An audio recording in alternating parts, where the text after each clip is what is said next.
do I have to? Bloodrayne Betrayal was developed not by Terminal Velocity, but by Wave Forward in 2011, and things are very different.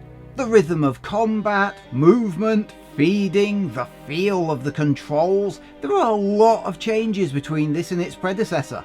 So many that if you change the look of the main character, the name, the icons, you'd be forgiven for not recognising it as a follow-up. Wait, haven't I said that already? Yeah, none of these games have been particularly consistent, have they? But this one stands out as really different. It's a side-scrolling platformer and looks more comic anime than the last outings. Not that people remember it for that, of course. No, what people remember this one for was for how fucking hard it was. That's not me exaggerating either. It's probably fair to say this game was single-handedly responsible for a few broken controllers in the week after release. Now this re-release has undergone a bit of difficulty tuning. There's now Classic mode, which is the original harder setting, and there's also Standard mode, which is the newer, easier, rebalanced mode. Standard mode's for wimps, yeah, Classic mode! Aha! I'm gonna regret this, aren't I? Bloodrayne Betrayal. Oh god, it's talking at me! Now that's something the original version didn't have, both Laura Bailey and Troy Baker reprising their roles as Rain and Kagan respectively.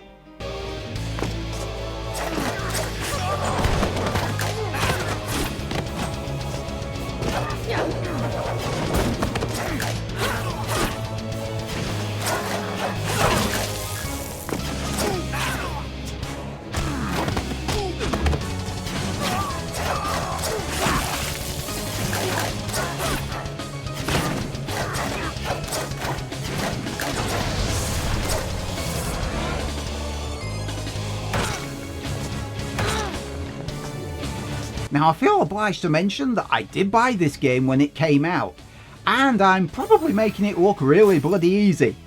It isn't. Groups will use basic team tactics. Ones in front will move to slash in close, those at a distance will back up and shoot.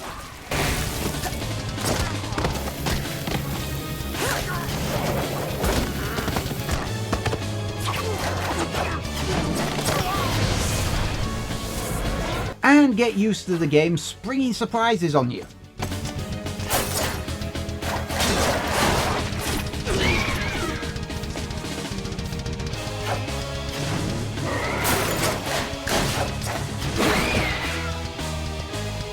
And how good are you at fighting in the dark?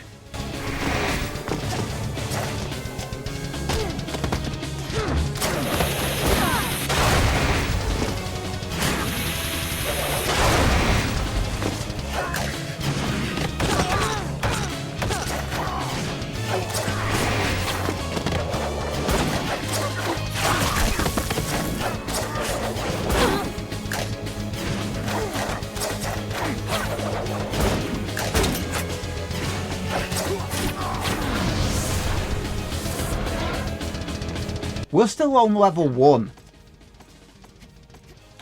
Yeah. Speaking of, level 2.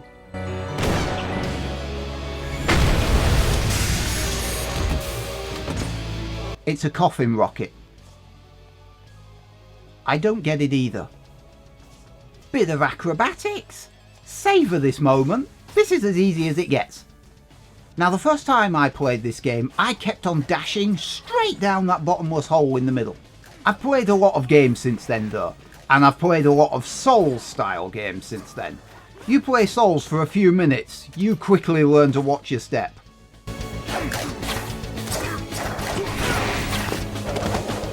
God damn those fucking gunshots! I'm trying not to be too frantic because bottomless pit, and that was my mistake last time.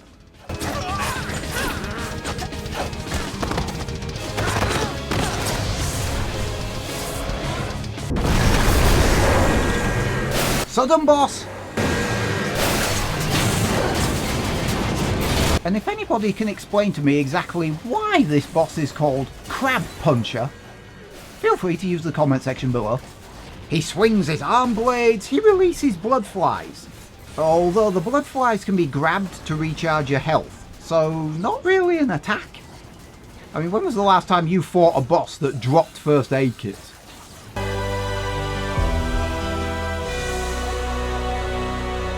Get used to this game giving you the F. Level 3.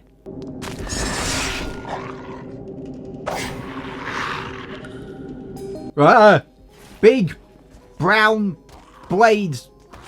I don't know what these are, okay? Well, pain in the arse is what they are.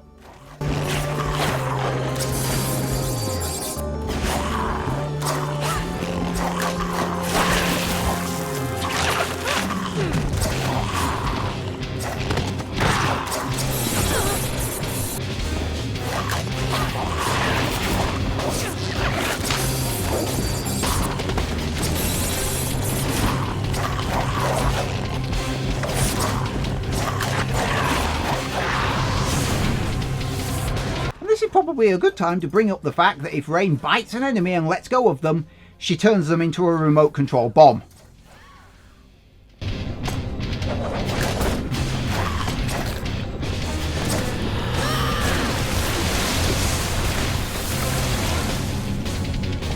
Level 4. There are collectible skulls scattered all over the place. Collect enough and you get an upgrade to either maximum health or maximum ammo. And yes, you'd have to be stark raving bonkers to pick anything except health. Getting more blades flying across the screen now, acrobatics becoming more important. And yet, this is still nowhere near as bad as it's gonna get. Level 5.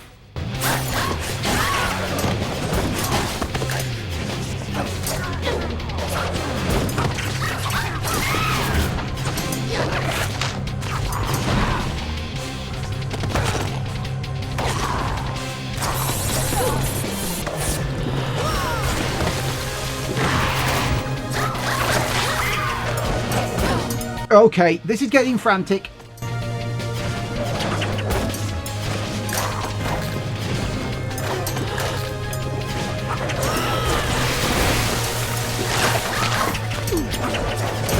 Damn it!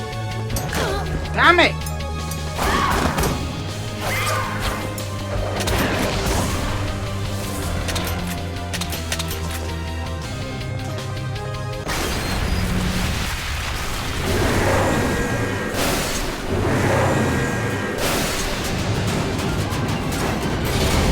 Wow, they ran out of ideas really early on. Now it sprays slime upwards and releases those bladed bad guy things. Bad combination because you have to use the guys as explosives to expose the weak points. But the slime keeps damaging and interrupting you. In other words, they added an extra step to the fight, then made sure it was as sodding frustrating as possible to get it done.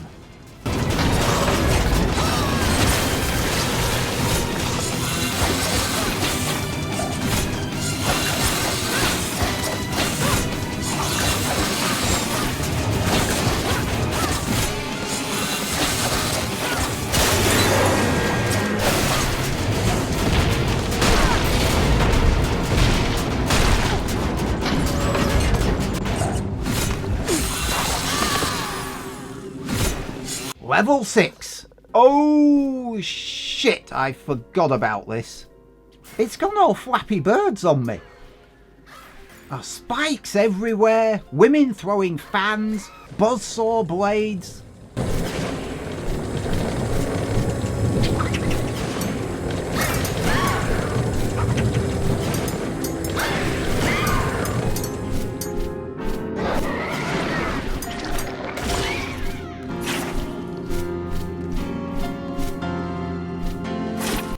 Okay, can this section just end, please?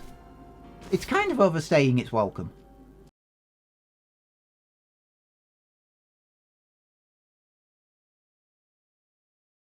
And after all that, the enemy just smashes through the wall anyway.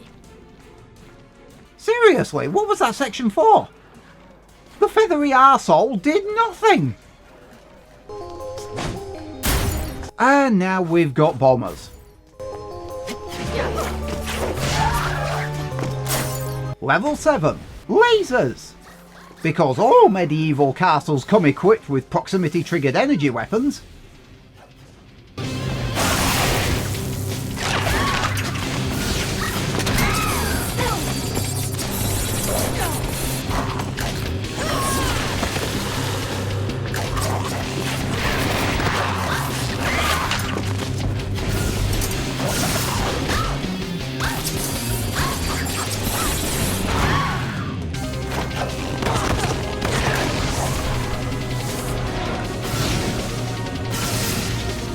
One hell of a fight in the ballroom. Are you completely in it?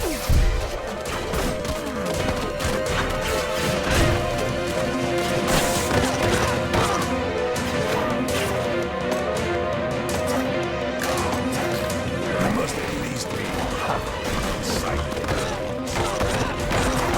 And a boss fight. Change direction while running and jump to jump extra high over his wave attack.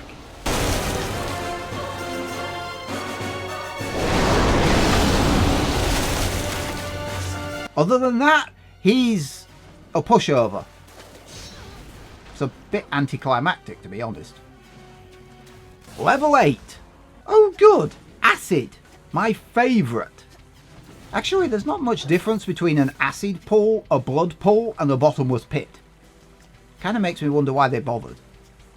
And here, ladies and gentlemen, is where it begins. This is the moment where the platforming becomes utterly fucked. Okay, let's sum up this section, shall we? A massive pool of acid, narrow platforms that keep moving on rails. Let's start again, shall we? A massive pool of acid, narrow platforms that keep moving on rails, collapsing platforms, massive jets of acid, and flying knives that may as well be bloody Medusa heads. This section is a piss take.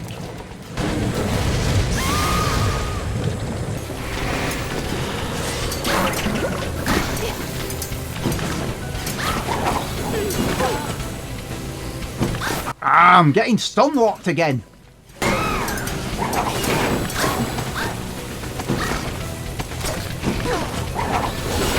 Alright, you know what?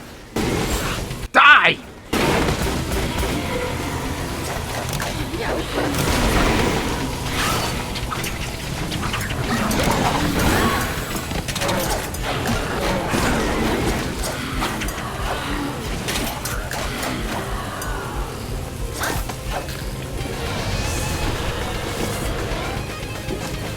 Level 9. Ooh, a new weapon! Literally the only time this ever happens.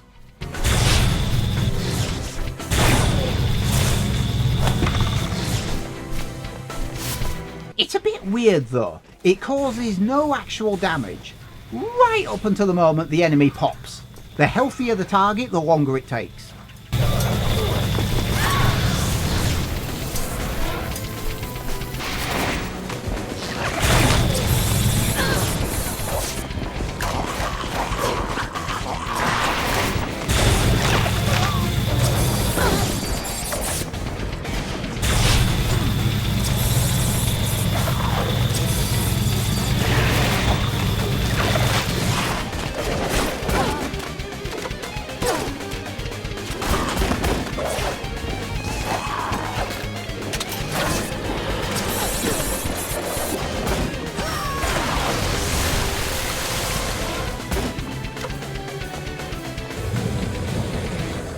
Gently does it.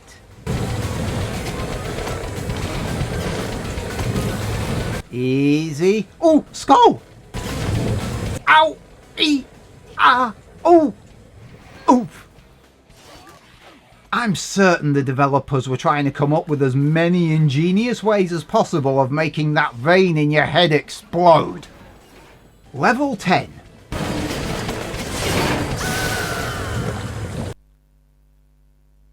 level 11.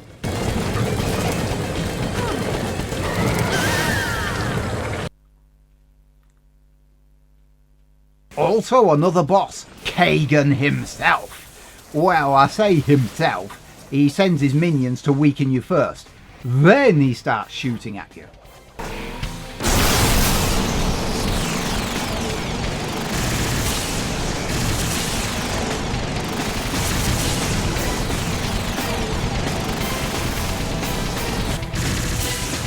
And when you win, he one-shots you.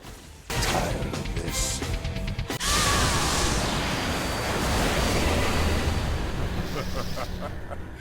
Looks like you're too weak to join us anyway. I love it when games do that to you. Don't you just love it? I just love it. Level 12. Bird Boy shows up and bestows the power of Flappy Birds on you so you can escape. I'll run that by you again. This guy rescues you by making you play Flappy Birds.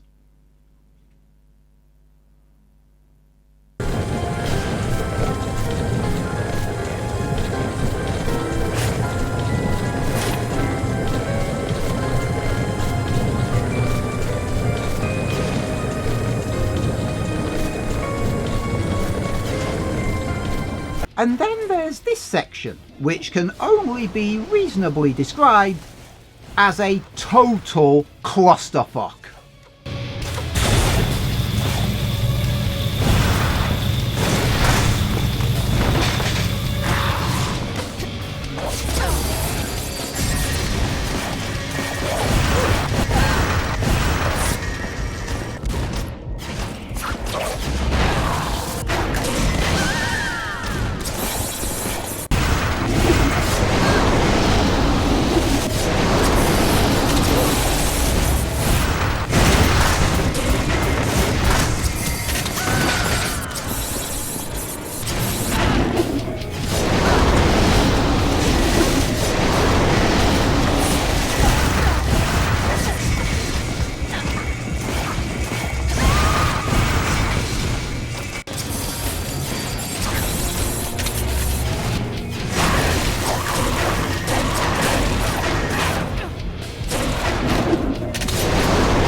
And after all that nonsense, I have no health left, and there's a bunch of spikes, cannon fire, grenadiers, and blades between me and the next checkpoint. Also, spikes mean Flappy Bird.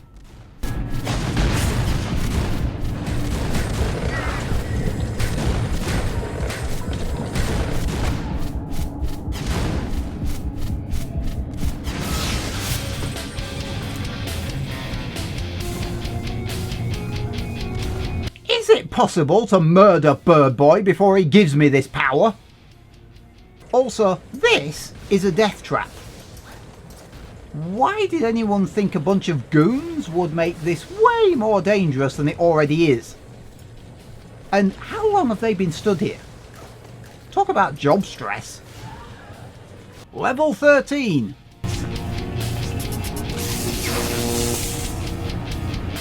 Suddenly, the game decides it likes Flappy Birds as much as I do. I'm going to regret saying that in a minute, aren't I?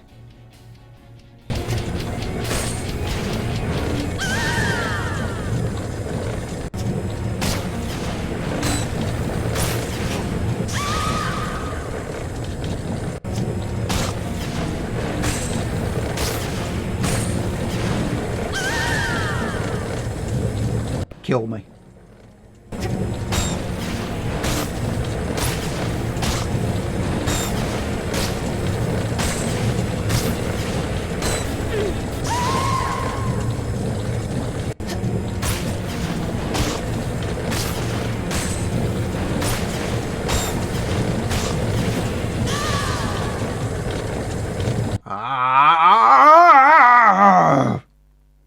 But you know, weirdly, I remember this bit taking me a shitload longer back in the day.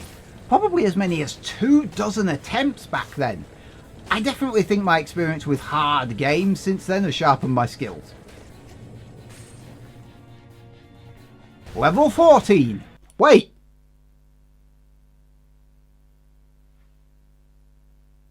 How long has the game been on standard mode? I didn't switch it back to the easy mode. When did that happen? How long have I been playing in the easier standard mode for? Let's see. 14, 13, 12, 11, 10, 9, 8, 7, 6, 5, 4, 3, 4. 4! 4! What? I didn't even notice! What was easier about any of that? Seriously, this game is supposed to have gone through some difficulty changes. But it's still as tough as pig shit in the freezer. I was going to do a side-by-side comparison, but now I'm thinking there's no point. Do you know, there is a certain group of people out there who have for ages been calling for an easy mode in Dark Souls. May I humbly submit my personal opinion on this, that now, having played this, if you are the kind of person who has been calling for a Dark Souls easy mode, you are probably the kind of person who wouldn't know a Dark Souls easy mode if it bit your bollocks off. And no, I have never beaten any of the Dark Souls games. Anyway, as I was saying, level 14. Boss fight versus Kagan. And the only frustrating bit of this fight is the teleport dash. It hits the entire screen and I can't get the timing of the dodge.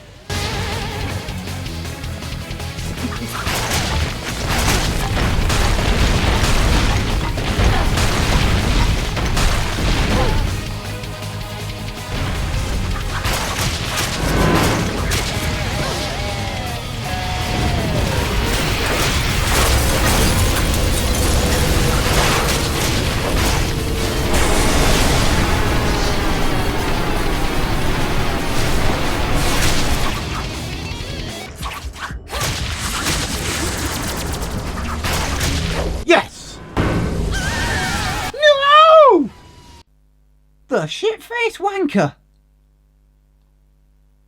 He teleport dashes after you've beaten him. So I've got to beat him all over again.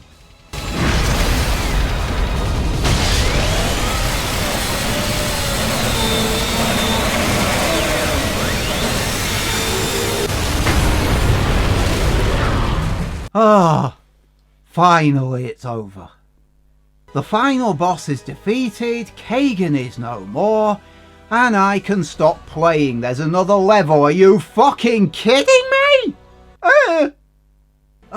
You've got to escape the castle while the screen is red and orange, while it's shaking, while it's tipping from side to side like a drunk elephant, while it's dark, flappy birds, tedious platforming, cannon fire alley, bit of a fight, tedious flappy birds, bottomless pit,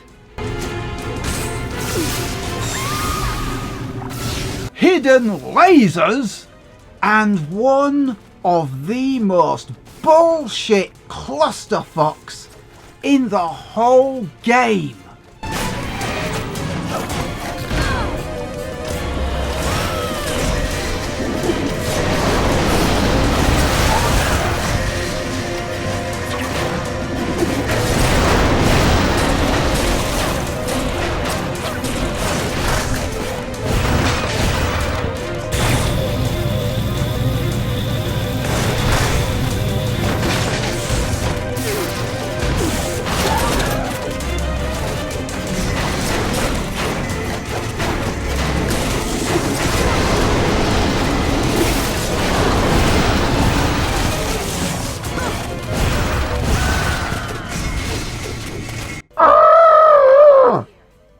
And if you actually make it past this particular fight, the rest is piss easy. Can I stop now? Bloodrayne Betrayal is, without question, the best looking, smoothest running, especially back in the day, glitch-free games of the entire franchise. It's also the only one guaranteed to give random passers-by a concussion, as you throw your controller out the goddamn window. It's constantly trying to beat you into submission. The easy mode isn't, and for some reason it includes every questionable design decision you could possibly imagine. And on a personal note, I don't much care for the outfit. I much prefer this alternative in the bonus art menu.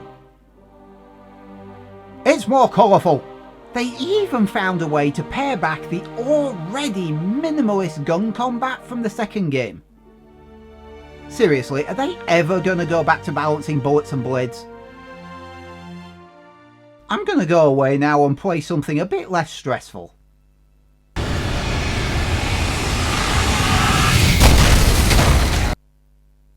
Yeah, actually that does look less stressful.